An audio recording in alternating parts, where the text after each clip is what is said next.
ஏடி கக்கூஸ் போயிட்டு தண்ணி ஊத்திட்டு வர மாட்டியா? நான் ஆய் போவே இல்லம்மா. நீ தானே இப்ப போயிட்டு வந்த கண்ணை தொடச்சிட்டு. அம்மா நான் போவே இல்லம்மா.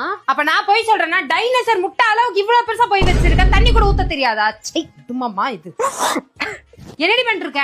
ஒண்ணும் இல்ல, முடி வாரிட்டு இருந்தேன். வாஷிங் மிஷின்ல துணி போட்டிருக்கேன், சர்ஃப் காலி வச்சு போய் வாங்கிட்டு வா போ. அம்மா எனக்கு ஒரு மாதிரி இன்னைக்கு கொஞ்சம் தலைவலியா இருக்குமா. நானே போய் வாங்கிட்டு வரணும். ஒரு நாள் செத்துட்டாதான் உங்களுக்கு எல்லாம் புரியும்.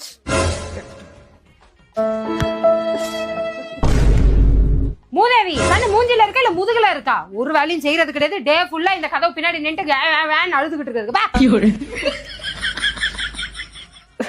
ஏ நகர்றி எதுக்குமா கூட்டிக்கிட்டு இருக்க? கண்ணு தெரியலையா? எதுக்குமா? இப்பதானமா கூட்டினேன். ஒரு ரூமை எத்தனை முறைமா கூட்டுவீங்க? குப்பை கூட இல்லையேமா. உனக்குதான் இந்த வீட்டு மேல அக்கறை கிடையாது. குப்பையிலே கடப்ப நாய் மாரி. நாங்க மனுஷங்க தானே. தள்ளு இங்க இருந்து எந்திரிச்சு போ. அடியே பக்கத்து கோயில்ல அன்னதானம் போட்டுட்டு இருக்காங்க, கிளம்பிக்கலாம். என்னால போய் லைன்ல நின்று அன்னதானம் வாங்க முடியாதுமா. நீ போயிட்டு வா போ. இன்னைக்கு நைட்டு உங்க அப்பா வரட்டும். என் பேச்சை கேட்க மாட்டறல. நீ இருக்குதுடி உனக்கு கச்சேரி. வரட்டும் உங்க அப்பா. அந்த சம்பளத்தை எடுத்து கொடு, எடுத்துட்டு வரேன். அக்கா போன் கொடுக்க கேம் விளையாண்டு தரேன். அதெல்லாம் தர முடியாது போடா. அப்படியா? அப்ப வெளியே போய் நீ ஒரு அண்ணாவோட போட்டோ பார்த்து அழுதுட்டு இருக்கேன்னு சொல்லி தட்டுமா?